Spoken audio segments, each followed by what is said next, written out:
गरजूला जर तुम्ही काही तुमच्या श्रीमंतीतील थोडीशी मदत केली, सप्ताहाला वर्गणी किंवा चांगल्या कार्याला मदत केली, तर ती खरी श्रीमंती शोभते.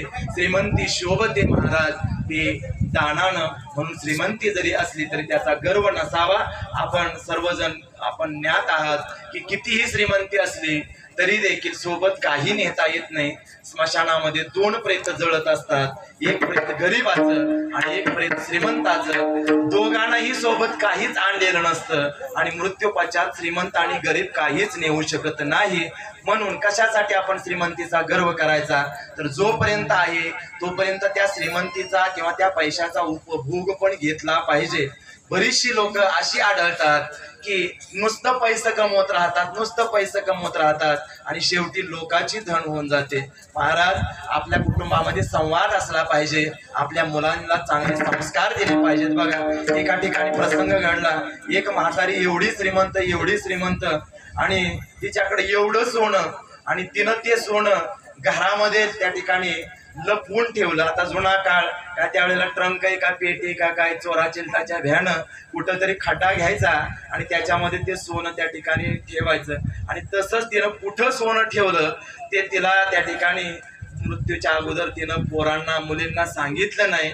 म्हातारी गेली आणि सगळे पोरं नुसते म्हणायचे आमच्या आईला एवढे डाग होते, एवढं सोनं होतं, पण गेलं कुठं ते सोनं सापडलं नाही. म्हणून आपण आपल्या कुटुंबाशी संवाद साधला पाहिजे. आपल्या कुटुंबाच्या बाबतीमध्ये आपण सतर्क राहिलं पाहिजे.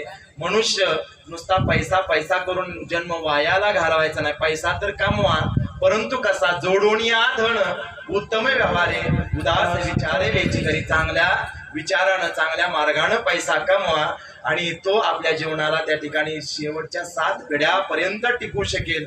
म्हणून जीवन हे अनमोल आहे.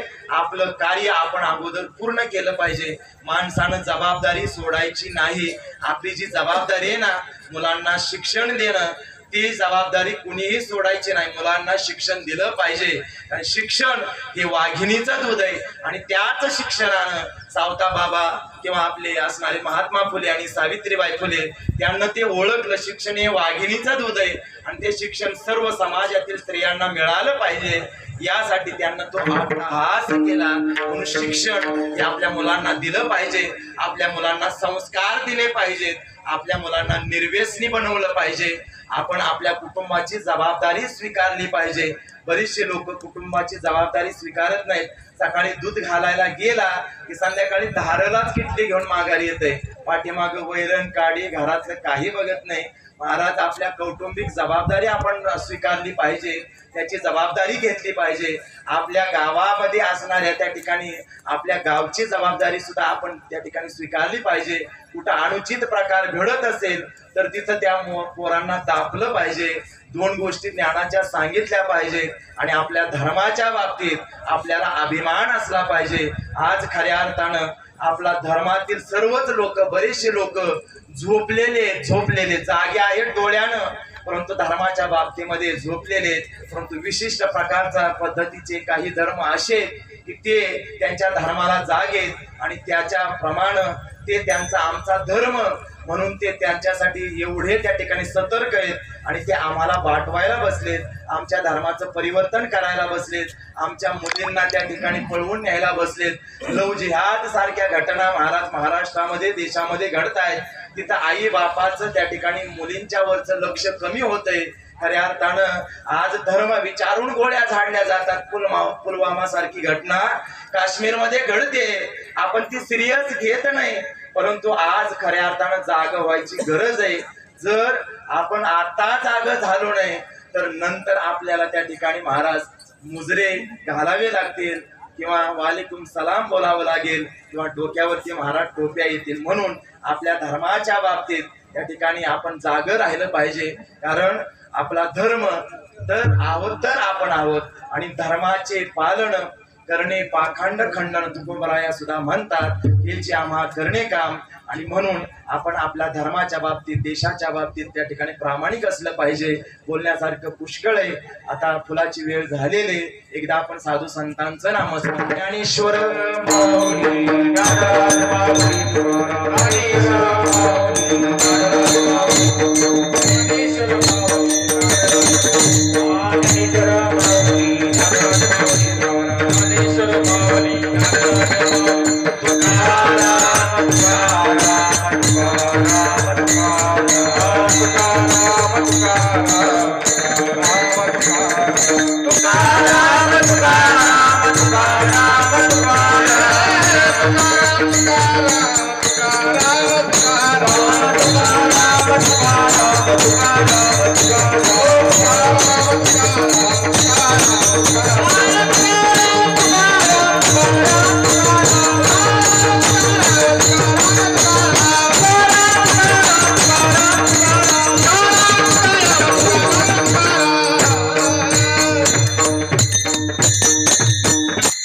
कीर्तन रूपी सेवा अण्णांच्या चरणावरती अर्पण करूया, पांडुरंगाच्या चरणावरती अर्पण करूया।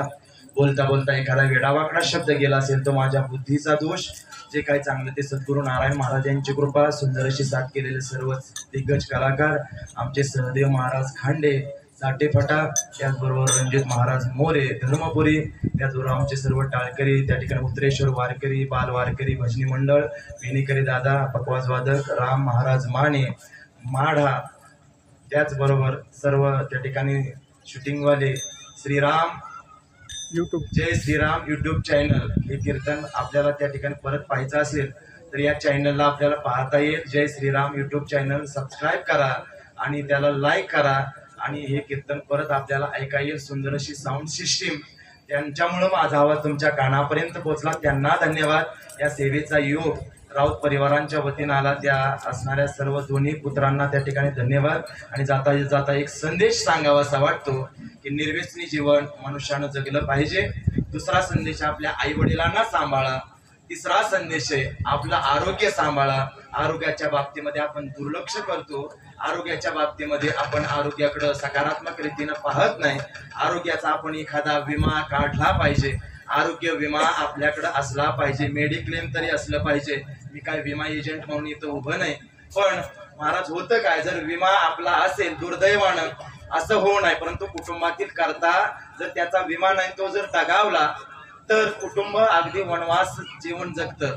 म्हातारे आई बाप असतात, लहान पोरं असतात, बायको असते, त्यांना जगणं कठीण होतं।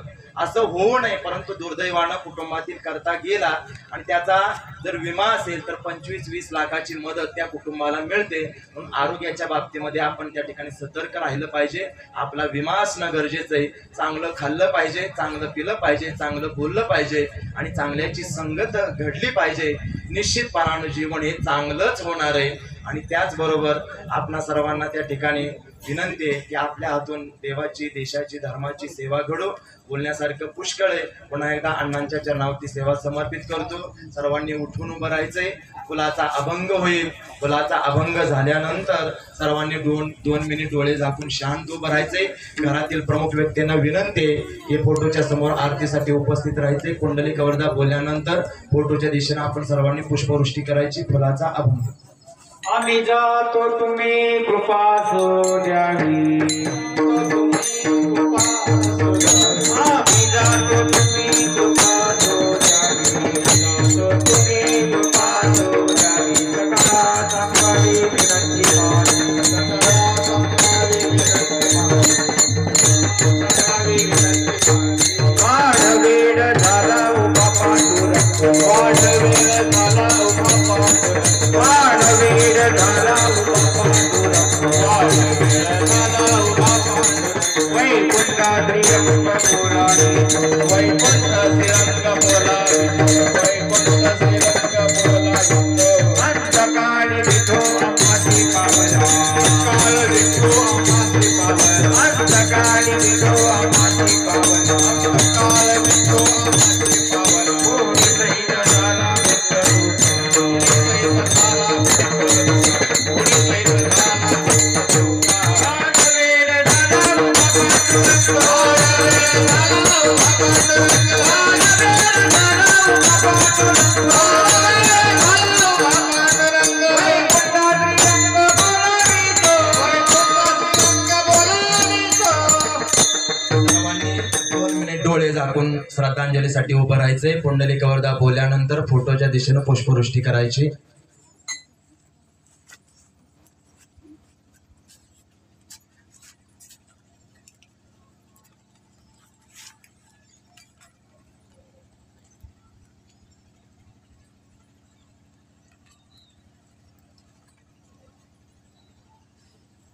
कुंडली कवरदा श्री नारदेव बकारा पंढरीनाथ भगवान की जय, गौरी ज्ञानेश्वर महाराज की जय, जगद्गुरु तुकाराम महाराज की जय।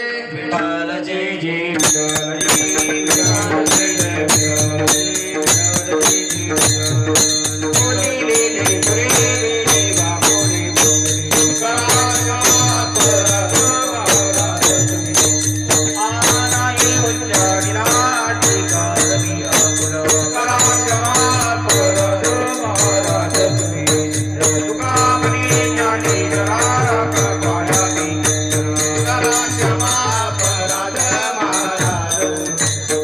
ज्ञानदेव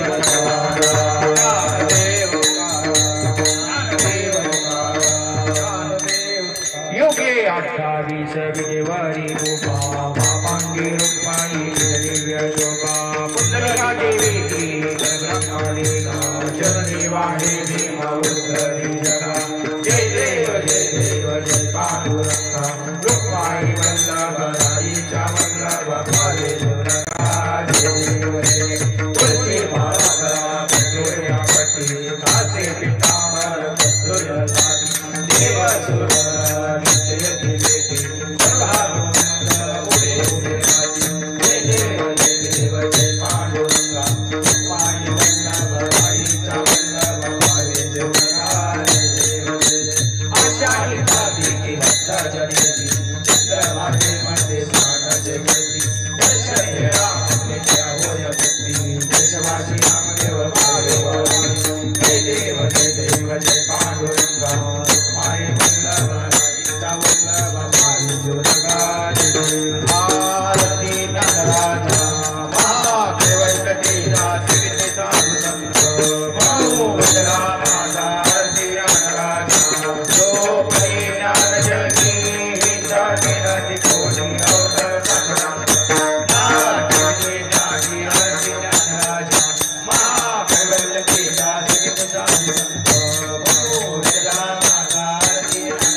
पांडुरंगा या साराशी गिरवी हेच म्हणजे आणि तुझे काही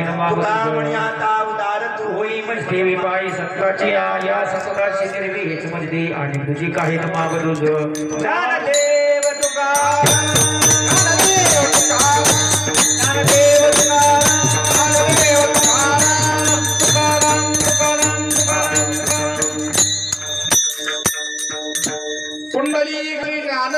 तुकाराम भगवान की जय, ज्ञानेश्वर महाराज की जय, जगद्गुरु तुकाराम महाराज की जय, श्री संत शिरोमणी सावता महाराज की जय। आज या ठिकाणी बघता वर्ष सरलं आणि आपल्या अण्णांच्या जाण्याला आज खऱ्या अर्थानं जे कीर्तनकाराची वर्ष श्राद्धानिमित्त सेवा या ठिकाणी दिली ते उच्च विद्या विभूषित बाबाप डॉक्टर योगेश महाराज नाळे यांनी अतिशय आपल्या अमोघ वाणीतून या ठिकाणी प्रबोधनात्मक या ठिकाणी कीर्तन सेवा आपल्याला दिलेली आहे। त्याबद्दल आपल्या सर्वांच्या वतीनं समस्त राऊत परिवार आणि आंधरोड ग्रामस्थांच्या वतीनं मी त्यांना मनपूर्वक धन्यवाद देतो। अशाच प्रकारची सेवा आपली सतत आम्ही ऐकत असतो आणि ही सेवा खऱ्या अर्थानं श्रीराम यूट्यूब चॅनल हे यूट्यूबवर आपण पाहू शकणार आहोत। अतिशय सुंदर आणि साध्या शब्दामध्ये आपण या ठिकाणी प्रबोधन केलेलं आहे। त्याबद्दल पुनश्च एकदा आपल्या सर्वांच्या वतीनं या महाराजांना आणि त्यांच्या सहकारी मंडळींना मनापासून धन्यवाद आणि सर्वांना विनंती आहे की भोजन केल्याशिवाय जायचं नाही। नम्रतेची विनंती आहे, राऊत परिवाराच्या वतीनं भोजन केल्याशिवाय कोणीही जायचं नाही. धन्यवाद सर.